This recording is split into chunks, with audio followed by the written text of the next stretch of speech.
നല്ല കോഴികളെ വളർത്തിയാൽ നമുക്ക് എല്ലാ ദിവസവും മുട്ട ലഭിക്കും. ഇവിടെ ഏകദേശം 175 കോഴികളോളം ഉണ്ട്. നമുക്കിപ്പോൾ 135 മുട്ടയോളം ലഭിക്കുന്നുണ്ട്. വലിയ മുട്ടയാണ്.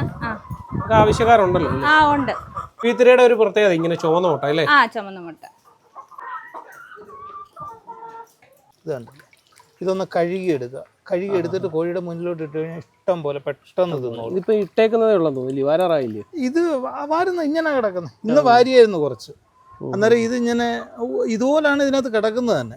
ഇത് സീഡാണോ ഇടുന്നത് അതോ ഇങ്ങോട്ട് അല്ല? ഇതുപോലെ തന്നെ. ഞാൻ 1 വർഷമായി ഈ ഫീൽഡിലോട്ട് ഇറങ്ങിയത്. പിന്നെ ഒരു 6 മാസം നമ്മൾ പഠിച്ചിട്ടുണ്ടായിരുന്നു ഇതിനെക്കുറിച്ചൊക്കെ. പിന്നെ അങ്ങനെ പഠനം നടത്തി ആദ്യമേ ചെറിയൊരു കൂട് നമ്മൾ റെഡിയാക്കുകയും നമ്മുടെ അടുത്ത് തന്നെയുള്ള ഒരു ഫാമിൽ നിന്ന് ഞാൻ ആദ്യമേ പറഞ്ഞതിൻ്റെ കൂട്ട് തന്നെ കുറച്ച് 30 കോഴിയെ നമ്മൾ എടുത്ത് ഒരു പരീക്ഷണം നടത്തുകയാണ് ചെയ്തത്.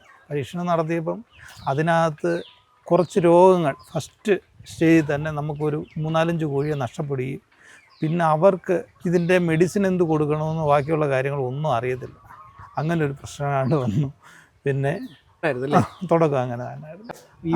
അത് ഞാൻ അന്നേരം യൂട്യൂബിനകത്തൊക്കെ ഞാൻ നിരന്തരമായിട്ട് വീഡിയോ കാണും. എന്ന് വെച്ച് കഴിഞ്ഞാൽ കോഴിയെക്കുറിച്ച് ഒരു ഇൻട്രസ്റ്റ് വന്നായിരുന്നു. അന്നേരം ഇതിനെക്കുറിച്ചൊന്ന് വേണം, അന്നേരം എല്ലാവരും കോഴിയെ വളർത്തുന്നു, നമുക്കും നോക്കണം എന്നുള്ളൊരു താല്പര്യം വന്നു. അങ്ങനെയാണ് ഇങ്ങനെ വന്നത്. ആ കൂട്ടത്തിൽ ഇതുപോലെ 30 കോഴിയെ നമ്മളെടുത്ത് നമ്മുടെ ഒരു സുഹൃത്തുമുണ്ട്. ഞങ്ങൾ 3 പേരോട് അവിടെ പോയി ഇതെടുക്കുന്നു. ഇവിടെ വന്നിട്ട് ഒരു മാസം കഴിഞ്ഞപ്പം തന്നെ കോഴികൾ ചാവാൻ തുടങ്ങി. പല രോഗങ്ങൾ. അത് പെട്ടെന്ന് അങ്ങ് ചാവുക. അന്നേരം ഇതിനെക്കുറിച്ച് പിന്നെ അന്വേഷിച്ചപ്പോൾ അവർക്ക് ഇതിനെക്കുറിച്ച് ഒന്നും അറിയത്തില്ല. അന്നേരം യൂട്യൂബിനകത്ത് ഇതുപോലെ വിനോദ് തിരുവനന്തപുരം പുള്ളിയുടെ ഇതുപോലെ ഫാം ഇതുപോലെ നടത്തി അതുപോലെ തന്നെ കോഴി കുഞ്ഞുങ്ങളെ കൊടുക്കുകയൊക്കെ ചെയ്യുന്നത്. അന്നേരം പുള്ളിയെ വിളിച്ചു. ഞാൻ ആദ്യമേ വിളിക്കുന്ന കോഴിയെ മേടിക്കാനായിട്ടൊന്നുമല്ല. പുള്ളിയെ വിളിച്ചിട്ട് ചോദിച്ചു, ഇതുപോലെ എനിക്ക് ഇന്നതുപോലുള്ള ഒരു പ്രശ്നമുണ്ട്, അതെങ്ങനെ നമ്മൾ പരിഹരിക്കാൻ പറ്റുമെന്ന് പറഞ്ഞപ്പോൾ അതിനെന്താണ് നമുക്കത് ചെയ്തു തരാമെന്ന് പറഞ്ഞാൽ അതിൻ്റെ കുറച്ച് മരുന്നുകളും മെഡിസിനുകളും എല്ലാം നമുക്ക് പറഞ്ഞു തരികയും അങ്ങനെ ഞാൻ അതൊക്കെ കൊടുക്കുകയും ഒക്കെ ചെയ്തു. പിന്നെ പുള്ളിയുടെ കയ്യിൽ നിന്ന് ഒരു 144 കോഴിയെ ഞാൻ ഫസ്റ്റ് പുള്ളിയുടെ കയ്യിൽ നിന്നാണ് മേടിക്കുന്നത്. എനിക്കൊന്ന് ഇപ്പം കിടക്കുന്ന കോഴികളെല്ലാം അത് തന്നെ. അതിനകത്ത് മറ്റേത് ഒരു 5 കോഴി അതിന് ശേഷം ചത്തിട്ടുള്ളൂ. എന്ന് വെച്ച് കഴിഞ്ഞാൽ മെഡിസിനൊക്കെ കറക്റ്റായിട്ട് കൊടുക്കുന്നുണ്ട്. അന്നേരം ഇത് കൃത്യമായിട്ട് നമുക്ക് മുന്നോട്ട് പോകുന്നുമുണ്ട്. പിന്നെ 144 കോഴിയെ വളർത്തി അത് ഇപ്പം മുട്ടയിടാൻ തുടങ്ങി. അതിനുശേഷം ഞാനിപ്പം താഴെ ഒരു ഷെഡ് കൂടെ പണിതു. അതിനകത്തൊരു 50 കോഴി ഇപ്പോൾ ഒരു മാസമായി, 1 മാസത്തിൽ കൂടുതലായി. അതും 2.5 മാസം പ്രായമുള്ള BB380 തന്നെയാണ് മേടിച്ചേക്കുന്നത്. വേറെ കോഴികളൊന്നുമില്ല. പുള്ളിയുടെ BB380 മാത്രമേ വരുന്നുള്ളൂ. എനിക്ക് തോന്നുന്നു എല്ലാ കർഷകരും ഇത് മനസ്സിലാക്കേണ്ടത്. നമ്മൾ ഒറ്റയടിക്ക് ക്വാണ്ടിറ്റി കൂട്ടാതെ കുറേശ്ശെ ഇങ്ങനെ ചെയ്ത് ഡെവലപ്പ് ആക്കി വരുന്നതായിരിക്കും ഏറ്റവും നല്ലത്. അതാണ് നമുക്ക് ഇതിനെക്കുറിച്ച് പഠിച്ചുകൊണ്ടിരിക്കുകയാണ്. ഓരോ ദിവസങ്ങളും ഇതിനെക്കുറിച്ച് ഇങ്ങനെ പഠിച്ച് പല ആൾക്കാരുടെയും കയ്യിൽ നിന്ന് ഇപ്പം വിനോദനെ വിളിക്കുന്നുണ്ട്, അല്ലെന്നുണ്ടെങ്കിൽ നമ്മുടെ സുഹൃത്തുക്കളുണ്ട്. ഇത് പിന്നെ സെയിലിനെ കുറിച്ച് പഠിക്കണം, ഇതിൻ്റെ മെഡിസിനെ കുറിച്ച് പഠിക്കണം, ഒരുപാട് കാര്യങ്ങളുണ്ട്. അല്ലെങ്കിൽ ഇത് ഭയങ്കര പ്രശ്നമാണ്. ഒരുപാട് കോഴികളെ എടുത്ത് വളർത്താതെ കുറേശ്ശെ പോവുകയാണെങ്കിൽ നമുക്കത് കണ്ടിന്യൂ ആയിട്ട് കൊണ്ടുപോകാൻ പറ്റും. മൊത്തത്തിൽ എത്ര കോഴികളുണ്ട് ഇവിടെ? മൊത്തത്തിൽ ഒരു 200-225 കോഴികളോ. അത്യാവശ്യം മുട്ട കിട്ടുന്നു. അത്യാവശ്യം ഒരു 145 മുട്ടയൊക്കെ ഒരു ദിവസം 140-145 മുട്ട ആവറേജ് കിട്ടുന്നു. ഈ പലരും BB3 പരാജയം എന്ന് പറയുന്നതിന്റെ കാരണം പരാജയം എന്ന് വെച്ച് കഴിഞ്ഞാൽ അതിനകത്ത് തീറ്റ് നമ്മൾ BB380 നമുക്ക് ഈ മേടിക്കുന്ന തീറ്റകൾ മാത്രമാണ് കൂടുതൽ കൊടുക്കുന്നത്. ചെറിയ പച്ചിലയോ അല്ലെന്നുണ്ടെങ്കിൽ അസോളയോ അസോള ഇവിടെ ധാരാളം കൃഷി ചെയ്യുന്നുണ്ട്. ഉണ്ട്. അസോളയൊക്കെ ഇഷ്ടം പോലെ തന്നെ. ഇതിനകത്ത് പ്രോട്ടീൻ കണ്ടൻ്റൊക്കെ കൂടുതലാണ്. അന്നേരം അതുകൊണ്ട് കോഴി തിന്നുകയും ചെയ്യും. അതുപോലെ തന്നെ മുട്ടയുടെ വലിപ്പവും ശകലം തീറ്റ കുറവ്. തീറ്റ അങ്ങനെ കുറയ്ക്കാനൊന്നും പറ്റത്തില്ല. അത് ആവശ്യത്തിനുള്ള നമ്മളെന്ന് വെച്ച് കഴിഞ്ഞാൽ അതിന് തിന്നാൻ പറ്റുന്ന തീറ്റ നമ്മൾ ഇട്ട് കൊടുക്കുക. രാത്രി ഒരു 11 മണി വരെ അതിനെ പിന്നെ തീറ്റ കൊടുക്കുക എന്നുള്ളതാണ് നമ്മുടെ ജോലി തന്നെ. അതെ. കൃത്യമായിട്ട് തീറ്റ കൊടുത്താൽ നമ്മൾ പറയുന്ന അനുസരിച്ചുള്ള മുട്ട കിട്ടും. പിന്നെ ചിലതിപ്പം 145 കോഴി മുട്ട ഇടുമ്പം കോഴിമുട്ട കിട്ടുമ്പോൾ അതിനകത്തൊരു 10-15 മുട്ടയൊക്കെ ചെറുതായിരിക്കും. എല്ലാം വലുതാവണമെന്നോ അല്ലെങ്കിൽ എല്ലാം ക്ലിയർ ആയിട്ട് കിട്ടണമെന്നൊന്നുമില്ല. അങ്ങനെയുണ്ട്. അല്ല 145 മുട്ട കിട്ടുന്നുണ്ട്. എല്ലാം ഒരേ ഷേപ്പിലായിരിക്കത്തില്ല. അതെ. ചിലതിനകത്ത് ചെറിയ വെള്ളമുട്ട വരുന്നുണ്ട്. ചിലത് നമ്മൾ ഇട്ട് വരുമ്പോൾ അതിൻ്റെ ഗ്രില്ലിലൊക്കെ തട്ടി പൊട്ടിപ്പോകുന്നുണ്ട്. അന്നേരം ഇങ്ങനെയൊക്കെ അതൊക്കെ നമ്മൾ ഉപയോഗിക്കാം. അല്ലെങ്കിൽ നമ്മൾ അതൊക്കെയാണ് ഉപയോഗിക്കുന്നത് ഏറ്റവും കൂടുതൽ. എന്തായാലും സന്തോഷവാനാണ് അല്ലേ? അതെ, ഇത്രയും അതെ, വളർത്തി അതെ. സന്തോഷവാനാണ്, പരാജയമില്ല. പരാജയമൊന്നുമില്ല. മുട്ട നമുക്ക് ഇഷ്ടം പോലെ കിട്ടുന്നു. മുട്ട ഏകദേശം തീരാറാകുമ്പോഴത്തേക്ക് നമ്മൾ അടുത്ത കോഴികളെ സെറ്റ് ആക്കിയിട്ടുണ്ട്. ഇതിന്റെ 50 കോഴിയെ നമ്മൾ താഴെ ഇട്ടിട്ടുണ്ട്. ഏകദേശം ഒരു 30 കോഴി നമുക്ക് ആദ്യമേ എടുത്തത് മുട്ട തീരാറായിട്ടുണ്ട്. ഇതെല്ലാം ഈ നമ്മുടെ തിരുവനന്തപുരത്ത് നിന്ന് സപ്ലൈ ചെയ്യുന്ന വിനോദിന്റെ കോഴികളാണല്ലേ? ആദ്യമേ നല്ല കോഴികളാ പുള്ളിക്കാരൻ തരുന്നല്ലേ? ആദ്യമേ നമ്മൾ വേറെയാണ് എടുത്തത്. അന്നേരം പിന്നെ അതിനകത്ത് കുറച്ച് വ്യത്യാസങ്ങൾ വന്നിട്ടുണ്ടായിരുന്നു. കോഴി എപ്പോഴും നമ്മൾ സെലക്ട് ചെയ്യുമ്പോൾ ശ്രദ്ധിക്കണം അല്ലേ? നമ്മൾ ഫസ്റ്റ് സ്റ്റാർട്ട് ചെയ്യുന്ന ചെറിയൊരു കൂട് ഞാൻ സ്വന്തമായിട്ട് തന്നെ ചെയ്യുമായിരുന്നു ചെയ്ത്. പിന്നെ എന്നിട്ട് ഒരു ഹൈടെക് കൂട് മേടിക്കുകയും ഇതൊന്ന് സാമ്പിളായിട്ട് ചെയ്ത് നോക്കുകയാണ് ചെയ്യുന്നത്. അതിനകത്തൊരു 144 കോഴിയെ നമ്മൾ തിരുവനന്തപുരം വിനോദ് പുള്ളിയുടെ കയ്യിൽ നിന്ന് മേടിക്കുകയും നല്ല കോഴികളാണ്. അതിനകത്ത് കണ്ടാൽ തന്നെ നമുക്ക് അറിയാൻ പറ്റും. അതെന്ന് വെച്ച് കഴിഞ്ഞാൽ ഇതെല്ലാം പുള്ളിയുടെ കോഴികളാണ്. പിന്നെ ഞാൻ നല്ല ആരോഗ്യമുള്ള കോഴി. നല്ല ആരോഗ്യമുള്ള കോഴി. എന്ത് മാസത്തിലാണ് അവിടെ നിന്ന് മേടിച്ച വിനോദ്? അവിടെ 2.5 മാസത്തിൽ. പിന്നെ അതുപോലെ തന്നെ നമ്മൾ ഞാൻ ആദ്യമേ വേറൊരു ഫാമിൽ നിന്നാണ് ഈ കോഴികളെ മേടിച്ചത്. ഒരു 30 കോഴിയെ മേടിച്ചു. അതൊക്കെ കറക്റ്റായിട്ട് വാക്സിനേഷൻ ഒന്നും റെഡി ആയിട്ടില്ല. അന്നേരം ഭയങ്കര ബുദ്ധിമുട്ടുകൾ വന്നു. എന്തെങ്കിലുമൊക്കെ അസുഖങ്ങളൊക്കെ വരുമ്പോൾ അവർക്ക് മരുന്ന് എന്താണെന്ന് പറയാൻ അറിയത്തില്ല. അതുപോലുള്ള ഭയങ്കര ബുദ്ധിമുട്ടുകൾ വന്നപ്പോഴാണ് പുള്ളിയായിട്ട് ബന്ധപ്പെടുന്നത്. അന്നേരം എനിക്ക് കൃത്യസമയത്ത് തന്നെ നമുക്ക് കോഴി എത്തിച്ചു തരികയും അത് ഡീലൊക്കെ കറക്റ്റായിരുന്നു. പിന്നെ അതിന് ശേഷം പിന്നെ ഞാൻ 50 കോഴിയും കൂടെ താഴെ വേറൊരു ഷെഡുണ്ട്, അവിടെ നമ്മൾ വളർത്തിക്കൊണ്ടിരിക്കുകയാണ്. ടെറസിന്റെ മേളിലാണ് അല്ലേ? ചൂടുണ്ട്. ഒരു സെഷൻ ഇതിന്റെ മേളിലാണ് വെച്ചിരിക്കുന്നത്. അതെ, ചൂടൊന്നും വലിയ പ്രശ്നം? ചൂടുണ്ട്. ചൂടിന് നമ്മൾ മോളി പിന്നെ വെള്ളത്തിന്റെ ഒരു സംവിധാനമുണ്ട്. കൂടെ പൈപ്പ് ഒന്ന് തുറന്നു വിടുമ്പം അതൊന്ന് തണുക്കും. അപ്പൊ ഈ ഒരു സെഷനിൽ എത്ര വെച്ചിരിക്കുന്നത്? ഇത് 144 കോഴികൾ. അന്നേരം ഏകദേശം ഒരു 130 125 മുട്ട ഇവിടുന്ന് തന്നെ കിട്ടുന്നുണ്ട്. അത് നല്ല മുട്ടകളാണ്. ആദ്യമൊക്കെ ശാലം ചെറുതായിരുന്നു, ഇപ്പൊ എല്ലാം നല്ല മുട്ടകളാണ്. നമ്മൾ കണ്ടല്ലോ വീഡിയോയ്ക്കകത്ത്. അന്നേരം അത് നല്ല മുട്ടകൾ തന്നെയാണ് കിട്ടിക്കൊണ്ടിരിക്കുന്നത്. അതുകൊണ്ട് നമുക്കൊരു ബുദ്ധിമുട്ടില്ല. മുട്ടകൾ എല്ലായിടത്തും കൊടുത്ത് നമുക്ക് സെയിൽ ചെയ്യുന്നതിനൊന്നും ഒരു ബുദ്ധിമുട്ടുകളും വരില്ല. ഇത് വെളിയിലെ ഷെഡ് അല്ലേ? ടെറസിന്റെ മേളിലാണ് നമ്മൾ ആദ്യം കണ്ടത്. അതെ, ഇതിപ്പോ വെളിയിലെ ഒരു ഷെഡ് പോലെ ചെയ്തേക്കും. ഇത് മുട്ട ഇട്ട് തുടങ്ങിയ കോഴിയോ? അല്ല, ഇപ്പൊ ഞാൻ 50 കോഴി എടുത്തത്. അതാ ഈ ഒരു സെഷനിൽ കിടക്കുന്നത്. അതെ, ഇത് മുട്ട ഇട്ട് തുടങ്ങി. അപ്പുറത്ത് മുട്ട ഇട്ട് തുടങ്ങിയത് അല്ലേ? അതെ. ഇതൊക്കെ എത്ര നാളുകൊണ്ട് മുട്ട ഇടുന്നുണ്ട്? ഇത് നമുക്ക് ഇപ്പൊ ഒരു 2-3 മാസം കൊണ്ട്. 3 മാസം കൊണ്ട് ഇടുന്നുണ്ട് അല്ലേ? ഇതും വിനോദേട്ടൻ്റെ കയ്യിൽ നിന്ന് തന്നെ മേടിച്ച കോഴികളാണ്. ഇത് മുകളിലത്തെ നമ്മൾ പുതിയ ബാച്ച് ഇട്ടേക്കുന്നില്ലേ? ഒരു 3.5 മാസമായി. ഇപ്പോഴും ഇവിടെ താഴെ ആയതുകൊണ്ട് നല്ല കാറ്റും വെളിച്ചമൊക്കെ കയറുന്നുണ്ടോ? ഉണ്ട്. മേളിലും അത് നമ്മൾ ഫാൻ ഇട്ടിട്ടുണ്ട്, വെളിച്ചത്തിന് ട്യൂബുണ്ട്. ഇപ്പൊ ഇവര് കഴിച്ചോണ്ടിരിക്കുന്ന തീറ്റ എന്തോ? ഇപ്പൊ ഇത് കൃഷിയുടെ ഈ തീറ്റയാണോ കൊടുക്കുന്നത്? അതെ. ലെയർ മാഷും പെല്ലറ്റൂടെ മിക്സ് ചെയ്താ കൊടുക്കുന്നത്. വിനോദ് ചേട്ടാ, ഈ VV3 വളർത്തൽ എങ്ങനെയാണ് ഇത്ര ലാഭകരമാക്കി കൊണ്ടുപോകുന്നത്? വെച്ച് കഴിഞ്ഞാൽ എനിക്ക് ഇതല്ല എൻ്റെ വർക്ക്. ഞാനൊരു സൈഡ് ബിസിനസ്സായിട്ടാണ് കോഴി വളർത്തലിലോട്ട് ഇറങ്ങിയത്. പിന്നെ എൻ്റെ സപ്പോർട്ട് മൊത്തം എൻ്റെ ഫാമിലിയാണ്. അന്നേരം ആശയുണ്ട്, എൻ്റെ അമ്മയുണ്ട്, ഇവരാണ് ബാക്കിയുള്ള കാര്യങ്ങളെല്ലാം ചെയ്തുകൊണ്ടിരിക്കുന്നത്. ഞാൻ രാവിലെ ജോലിക്ക് പോകും, വൈകിട്ടേ വരത്തുള്ളൂ. പിന്നെ അവർക്ക് വേണ്ട ഹെൽപ്പുകളൊക്കെ നമ്മൾ ചെയ്തു കൊടുക്കുന്നത് മാത്രമേ ഉള്ളൂ. ഫാമിലി സപ്പോർട്ട് വേണ്ടുവോളം ഉണ്ടല്ലേ? പിന്നെ അല്ലാതൊന്നും പറ്റത്തില്ലല്ലോ. VV3യുടെ ഇവിടുത്തെ ഒരു ദിവസത്തെ പരിപാലന രീതി എങ്ങനെയാണ് ചേച്ചി? രാവിലെ ഒരു 6:15 ആകുമ്പോഴത്തേക്ക് നമ്മൾ കോഴിയുടെ അടുത്ത് ചെന്ന് എല്ലാം വൃത്തിയാക്കി നമ്മൾ തീറ്റയിട്ട് കൊടുക്കും. അത് കഴിഞ്ഞ് പിന്നെ ഒരു 7:30 ഒക്കെ ആകുമ്പോഴത്തേക്ക് മുട്ട ഇട്ട് തുടങ്ങും. പിന്നെ അന്നേരം നമ്മൾ കൂടെ ആണെങ്കിലും കയറി വന്ന് നമ്മൾ മുട്ടയെല്ലാം പറക്കിയെടുക്കുന്നുണ്ട്. അതുപോലെ വൈകിട്ടും കൃത്യമായിട്ട് തീറ്റ ഒരു 4:15 4:30 ആകുമ്പോഴത്തേക്ക് നമ്മൾ തീറ്റ കൊടുക്കും.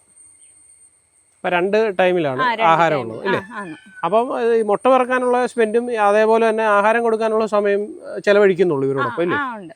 പിന്നെ ഇപ്പം ഈ ഇലയാഹാരങ്ങളൊക്കെ അസോള പോലത്തെ ഇടയ്ക്ക് ഒരു ഉച്ചയാകുമ്പം നമ്മളൊരു 12:30 1 മണിയൊക്കെ ആകുമ്പം നമ്മളത് അസോള കൊടുക്കുന്നുണ്ട്. അപ്പം എനിക്ക് തോന്നുന്നു അധികം സമയം സ്പെൻഡ് ചെയ്യേണ്ട ആവശ്യമില്ല അല്ലേ? ഇല്ല, വേണ്ട, കുറച്ച് സമയം മതിയായിരിക്കും അല്ലേ?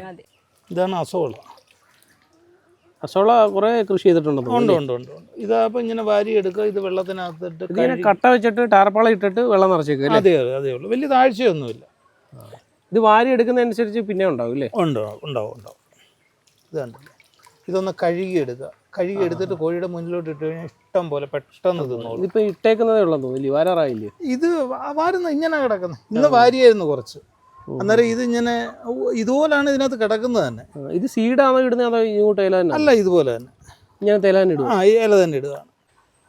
അസോള ഇത് പുതിയ വാച്ചിട്ടേക്കുമായിരുന്നു. 2-3 ഇപ്പം തന്നെ 4 കുളം ഇതുപോലെ ഞാൻ ചെയ്തിട്ടുണ്ട്. അത്യാവശ്യം നമുക്കൊരു 3 കിലോയോളം 3-4 കിലോയോളം ഇതിൻ്റെ ഫീഡ് നമുക്ക് കിട്ടുന്നുണ്ട്. ഇത് കൊടുത്തു കഴിഞ്ഞാൽ കോഴിക്ക് ഇഷ്ടമാണ്. അതുപോലെ തന്നെ നല്ല ഉണക്ക് ഇത് തിന്നുകയും ചെയ്യും. അതുപോലെ തന്നെ മുട്ട ഉൽപ്പാദനം നല്ല ഉണക്ക് നടക്കും. ഇങ്ങനെ ഒരു ടാങ്ക് നിർമ്മിക്കാൻ വലിയ മെനക്കേടൊന്നുമില്ല. ഇത് നമ്മൾ ലോക്കൽ ടാർപോളിൻ മേടിക്കുക, കിലോ തൂക്കി മേടിക്കുന്നേ. കറുത്ത ടാർപോളി ഇട്ടിട്ട് കട്ട വെക്കുക, എന്നിട്ട് വെച്ചിട്ട് കുറച്ച് മണ്ണിടുക. അതിനുശേഷം വെള്ളം മാറ്റി കൊടുക്കണം. വെള്ളം മാറ്റിയൊന്നും വേണ്ട. ഇത് കുറച്ചാൾ കഴിയുമ്പോൾ ഇതങ്ങ് പോവും. ഇതിപ്പം പുതിയത് ഇട്ടേക്കാണ്. ഇതിപ്പം ഒരു മാസം, ഇതൊരു ഒരാഴ്ച കഴിയുമ്പോഴത്തേന് ഫുള്ള് ഇതിനകത്തങ്ങ് ആവും. നമ്മൾ എടുക്കാൻ പായലാണ്. ഇത് ഇവിടുന്ന് മറ്റുള്ളവരൊക്കെ വന്ന് മേടിച്ചുകൊണ്ട് പോകുന്നുമുണ്ട് ഇതൊക്കെ കണ്ടിട്ട്. ഇവിടെ കുറേ അധികം ഇട്ടിട്ടുണ്ട്, വലിയ ടാങ്കുകളാണ്. പിന്നെ നമുക്ക് ഏറ്റവും നല്ല ഏത് കോഴിയെ വളർത്തുമ്പോൾ നമുക്ക് എപ്പോഴും പ്രധാനമായിട്ട് ശ്രദ്ധിക്കേണ്ട ഒറ്റ കാര്യമുള്ളൂ, വേസ്റ്റ് മാനേജ്മെൻറ്റ്. ഞാൻ അതാണ് യൂട്യൂബ് വഴിയൊക്കെ ഏറ്റവും കൂടുതൽ പഠിച്ചത്. ഞാൻ എങ്ങനെ വേസ്റ്റ് പല വീഡിയോസും കണ്ടല്ല, കോഴിയെ വളർത്തുക എന്നല്ല, നമുക്ക് സ്മെല്ല് ഒഴിവാക്കാൻ എങ്ങനെ പറ്റുമെന്നുള്ളതാണ്. അതൊരു പ്രധാന പോയിന്റ് ആണെന്ന് പറഞ്ഞു. ഇപ്പോൾ ഇവിടെ തന്നെ വന്നല്ലോ, ഇല്ല. പിന്നെ അത്യാവശ്യം നമ്മുടെ ഒരു കോഴിയുടെയും അത് അല്ലെങ്കിൽ ആ ഫീഡിൻ്റെ ഒരു സ്മെല്ല് വരും. അതല്ലാതെ കാഷ്ടത്തിൻ്റെതായിട്ടുള്ള വലിയ ബുദ്ധിമുട്ടുകളൊന്നുമില്ല. വേസ്റ്റ് നിർമ്മാർജ്ജനത്തിന് സെപ്പറേറ്റ് ഷെഡ് തന്നെ ഉണ്ടാക്കിയേക്കും അല്ലേ? അതെ. അപ്പം ഇവിടെ മിക്സ് ചെയ്തിട്ടാണ് അല്ലേ? ഇവിടെ 2-3 മിക്സ് ചെയ്യും. അതുപോലെ തന്നെ അറക്കപ്പൊടിയുണ്ട്. അതുപോലെ തന്നെ ഇതെല്ലാം നല്ല രീതി, ഇതിനകത്തൊന്നും ഒരു സ്മെല്ലും ഇല്ല. നമ്മളതുപോലെ തന്നെ ഇതെല്ലാം ചാക്കിനകത്ത്. ഇതിപ്പം മഴ ആയതുകൊണ്ടാണേ, ഇത് മഴയായോണ്ടാണ്. ഇത് ഉണക്കി ഷെഡിൽ കൊണ്ടിട്ട് ആവശ്യക്കാർക്ക് ചാക്കിനകത്താക്കി കൊടുക്കും. ഇത് തന്നെ കണ്ടില്ലേ, ഇത് നല്ല പൊടിഞ്ഞു കിടക്കുന്നതാണ്. നല്ല വളമാണ്. ഇപ്പൊ എൻ്റെ ഇവിടെ കൃഷിയൊക്കെ ഉണ്ട് കണ്ടോ, ഇതെല്ലാം നല്ല രീതി. ഇതെല്ലാം കൂടുതലും ചരലിന്റെ ഒരു ആവശ്യക്കാർ ബന്ധപ്പെട്ട കൊടുക്കാനും ഉണ്ടല്ലോ. ഉണ്ട്. നല്ല വളമാണ് അല്ലേ? ഇവിടെ ഒരുപാട് കൃഷി ഉണ്ടെന്ന് തോന്നുന്നു, വാഴയും ചേനയും ചേമ്പും അല്ലേ, കാച്ചിലും ഒക്കെ എല്ലാം ഉണ്ട്. അപ്പൊ അതിനൊക്കെ ഈ വളം ഉപയോഗിക്കുന്നുണ്ട്. ഇപ്പം തന്നെ പ്ലാവേ തന്നെ ഇത് പിന്നെ കോഴിവളം ഇടാൻ തുടങ്ങിയതിന് ശേഷമാണ് കളയൊക്കെ ഇഷ്ടം പോലാണ്. ചക്കയൊക്കെ ഇഷ്ടം പോലെ വീണിട്ടുണ്ട്. അതുപോലെ തന്നെ തെങ്ങാണെങ്കിലും ഇതെല്ലാം മുരടിച്ച് നിന്നൊരു സ്ഥലമാണ്. ഇതെല്ലാം എൻ്റെ ഈ സ്ഥലം എന്ന് വെച്ചാൽ ചരല് കൂടുതലുള്ള സ്ഥലമാണ്. അന്നേരം വളത്തിന്റെ അംശം കുറവാണ്. അന്നേരം ഇത് ഞാൻ ആദ്യമേ ഈ കോഴി കൃഷിയിലേക്ക് വന്നതന്നെ പിന്നെ യഥാർത്ഥത്തിൽ എനിക്ക് വളത്തിന്റെ ഒരു ആവശ്യമായിട്ടാണ്, അല്ലാതെ വേറെ ഒന്നുമല്ല. നടുധാന്യങ്ങളൊക്കെ ഉണ്ടല്ലോ ഇവിടെ അല്ലേ? എല്ലാം കൂടുതൽ ശ്രദ്ധിക്കണം കൃത്യമായിട്ട്. അതാണ് നമ്മൾ എപ്പോഴും വേണ്ട. ആദ്യമേ നമുക്ക് വേസ്റ്റ് മാനേജ്മെന്റ് കൃത്യമാണെങ്കിൽ നമുക്ക് ഒരു വിഷമവുമില്ല. അത് തീർച്ചയായിട്ടും നമ്മൾ ചെയ്തിരിക്കുക. ആര് തുടങ്ങിയാലും നമുക്ക് എപ്പോഴും വേസ്റ്റിൻ്റെ മറ്റുള്ളവർക്കൊരു ബുദ്ധിമുട്ട് വരരുത്. അതാണ് ആദ്യമേ നമ്മൾ നോക്കേണ്ടത്, അല്ലാതെ വേറെ ഒന്നുമല്ല. അമ്മയാണ് എൻ്റെ ഈ കൃഷിയൊക്കെ പ്രോത്സാഹിപ്പിച്ചുകൊണ്ട് പോകുന്നത്. ഇവിടെ വന്നപ്പോൾ കണ്ടില്ലേ, ചേമ്പ്, അതുപോലെ തന്നെ വാഴ, കാച്ചില്, എല്ലാ ഐറ്റം ഉണ്ട്, ഷുഗർ ഫ്രീ കപ്പ പരിപാലനത്തിന്റെ. നമുക്കന്നേരം ഇത് ഞാൻ ആദ്യം തുടക്കം മുതൽ പറഞ്ഞതെന്ന് വെച്ച് കഴിഞ്ഞാൽ, ഞാൻ ഈ കോഴിയിലേക്ക് വന്നത് നമ്മുടെ കൃഷി ആവശ്യത്തിന് വളം വേണം. അല്ലാതെ നമുക്കൊരു പശുവിനെ അങ്ങനെ വളർത്താനുള്ളൊരു സാഹചര്യമില്ല. അന്നേരം അതുകൊണ്ടാണ് ഈ BV380 ഞാനിത് വന്നത്. അന്നേരം അതുകൊണ്ട് എനിക്ക് ഓൾറെഡി ഇതെല്ലാം ഓക്കെയാണ്. എനിക്കൊരു കോഴി വളർത്തൽ തുടങ്ങിയതുകൊണ്ട് എൻ്റെ പരിസരം എല്ലാം ഞാൻ കൃഷിയായി. ഇപ്പം കണ്ടില്ലേ, ഇത് മൊത്തം എല്ലാം കരുത്തോടെ നല്ല രീതിയിൽ എല്ലാം നോക്കുന്നുണ്ട്. ക്ലിയർ ആയിട്ട് തന്നെ മുന്നോട്ട് പോകുന്നുണ്ട്. കോഴി വളർത്തൽ കൊണ്ട് ലാഭകരമാക്കുമെന്ന് വെച്ച് കഴിഞ്ഞാൽ, കോഴി വളർത്തൽ മുട്ട കൊടുത്ത് മാത്രമൊന്നുമല്ല, അതിൻ്റെ വളം നമ്മൾ ഉപയോഗിക്കുന്നുണ്ട്. അതുപോലെ ഉപയോഗിച്ച് കുറച്ച് കൃഷികളൊക്കെ നമ്മൾ ചെയ്യുന്നുണ്ട്. അതുകൊണ്ടൊക്കെയാണ് ഓർഗാനിക് കൃഷി നന്നായിട്ട് ചെയ്യാൻ പറ്റുന്നുണ്ട്. വളം നമ്മൾ വെളിയിൽ നിന്ന് വാങ്ങിക്കേണ്ടി വരുന്നില്ല. എല്ലാം ഇവിടെ തന്നെ നമ്മൾ ഉൽപ്പാദിപ്പിക്കുന്നുണ്ട്. ഇതെല്ലാം കൂടെ മിക്സാണ് വരുന്നത്. എന്ന് വെച്ച് കഴിഞ്ഞാൽ അറക്കപ്പൊടിയും ഈ കോഴി വേസ്റ്റും അതുപോലെ തന്നെ കക്കായ, ചാരം ഇതെല്ലാം കൂടെ മിക്സ് ചെയ്താണ്. നമ്മൾ ആ സ്മെല്ലൊക്കെ കുറയ്ക്കാൻ വേണ്ടി ഇതെല്ലാം കൂടെ ഒന്നിച്ച് ചെയ്യുന്നുണ്ട്. ഇതെല്ലാം കൂടെ ഒന്നിച്ച് വരുമ്പം നല്ലൊരു വളമായിട്ട് വേണം. ഇത് 3 മാസം 4 മാസം നമ്മൾ കറക്റ്റായിട്ട് തന്നെ ഒന്നിച്ച് കൂട്ടിയിടും. ഇതെല്ലാം പൊടിഞ്ഞ് നല്ല രീതിയിൽ വളമായിട്ട് മാറും. ഇതാണ് എല്ലാ കൃഷിക്കും നമ്മൾ ഉപയോഗിക്കുന്നത്. പ്രത്യേകിച്ച് വളം ഇപ്പം മേടിക്കുന്നതേ ഇല്ല. അതേപോലെ തന്നെ ഈ കോഴി വളർത്താൻ ആഗ്രഹിച്ച് നിൽക്കുന്നവർക്ക് പറഞ്ഞു കൊടുക്കാൻ പറ്റുന്ന ഒരു നിർദ്ദേശം എന്താ? ഇതെന്ന് വെച്ച് കഴിഞ്ഞാൽ നമ്മൾ ആഗ്രഹിച്ച് നിൽക്കുന്നവർക്ക് നിർദ്ദേശം കൊടുക്കുകയെന്ന് വെച്ച് കഴിഞ്ഞാൽ അവരിതിനെക്കുറിച്ച് പഠിക്കുക. നല്ല ഇനം കോഴികളെക്കുറിച്ച് ആദ്യമേ പഠിക്കുക. നമ്മളേതാണ് നമ്മുടെ കുറഞ്ഞ ചിലവിൽ നമ്മുടെ സാഹചര്യം അനുസരിച്ച് നമുക്ക് വളർത്താൻ പറ്റുന്നത് ആദ്യമേ നോക്കുക. ഞാനെന്ന് വെച്ച് കഴിഞ്ഞാൽ കുറഞ്ഞ സ്ഥലത്താണ് ഇതെല്ലാം ചെയ്തേക്കുന്നത്. എനിക്ക് വലിയ ഷെഡുകളൊക്കെ അടിച്ച് അതിനുള്ള ഒരുപാട് ചിലവുകളാണിത്. ഇതിപ്പോൾ നമ്മൾ ഹൈടെക് കൂട് മേടിച്ചിട്ടുണ്ട്. അതിനകത്ത് കോഴികളെ ലാഭമായിട്ട് നടത്തണമെങ്കിൽ BB 380 ആണ് ഞാൻ നോക്കിയപ്പോൾ എനിക്കത് BB 380 ആണ് ഞാൻ നോക്കിയപ്പോൾ ലാഭകരമായിട്ട് തോന്നിയത്. അന്നേരം അതെനിക്ക് എടുത്തു. അതിന് ആദ്യമേ എനിക്കൊരു ബുദ്ധിമുട്ടുണ്ടായെങ്കിൽ തന്നെ പിന്നീട് ഞാൻ നല്ല ആൾക്കാരെ, നമുക്കൊരു ബുദ്ധിമുട്ട് വരുമ്പോഴല്ലേ അടുത്തത് നമ്മൾ അന്വേഷിക്കാൻ തുടങ്ങുന്നത്. അങ്ങനെ അടുത്തടുത്ത് വിനോദേട്ടനെ പരിചയപ്പെട്ടു, പുള്ളിയായിട്ട് ഇടപെട്ടു. ഇപ്പം തന്നെ നമുക്ക് 200 കോഴിയെ പുള്ളിയുടെ കയ്യിൽ തന്നെയാണ് നമ്മൾ മേടിച്ചേക്കുന്നത്. അതുകൊണ്ട് ആ കോഴിക്കൊന്നും കംപ്ലൈൻറ്റുകളൊന്നുമില്ല. നമ്മളതുകൊണ്ട് വൃത്തിയായിട്ട് അത് മുന്നോട്ട് പോകുന്നു. അപ്പം ലാഭം മാത്രം പ്രതീക്ഷിക്കാതെ ഇതിനോടൊരു ഇഷ്ടം കൂടെ വേണം. ഇഷ്ടം കൂടെ വേണം, അല്ലാതൊന്നും നമുക്കിത് പറ്റത്തില്ല. ജോലി ചെയ്യാനുള്ള ഒരു താല്പര്യം കൂടെ വേണം, ഇഷ്ടം മാത്രമല്ല. ജോലി ചെയ്യുക, ഇതെല്ലാം നല്ല ഹാർഡ് വർക്കാണ്.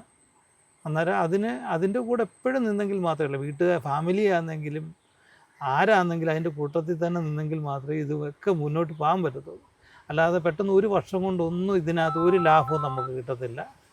പിന്നെ അത് ഒരു 3-4-5 വർഷം നമ്മൾ കണ്ടിന്യൂ ആയിട്ട് ഇത് ചെയ്ത് കഴിയുമ്പോൾ നമുക്ക് അതിൻ്റെ കുറച്ച് നമ്മുടെ നല്ല ചിലവുള്ളതാണ്. എന്ന് വെച്ചാൽ നമ്മളൊരു ഷെഡ് അടിക്കണം, അതുപോലെ തന്നെ ഹൈടെക് കൂടൊക്കെ മേടിക്കുമ്പോൾ അതിൻ്റേതായിട്ടുള്ള ചിലവുകൾ കൂടുതലാണ്. അന്നേരം നല്ല രീതിയിൽ വളർത്തി കഴിഞ്ഞാൽ എപ്പോഴും ഒരു സംരംഭം നല്ല രീതിയിൽ വളർത്തി കഴിഞ്ഞാൽ അത് മുന്നോട്ട് കൊണ്ടുപോകാൻ സാധിക്കും. അത് ലാഭം മാത്രം പ്രതീക്ഷിച്ച് കഴിഞ്ഞാൽ ഇത് മുന്നോട്ട് പോകാൻ പറ്റതേ ഇല്ല. ഈ ഇവിടുത്തെ മൃഗാശുപത്രിയിൽ നിന്നൊക്കെ സപ്പോർട്ട് കിട്ടുന്നുണ്ട്.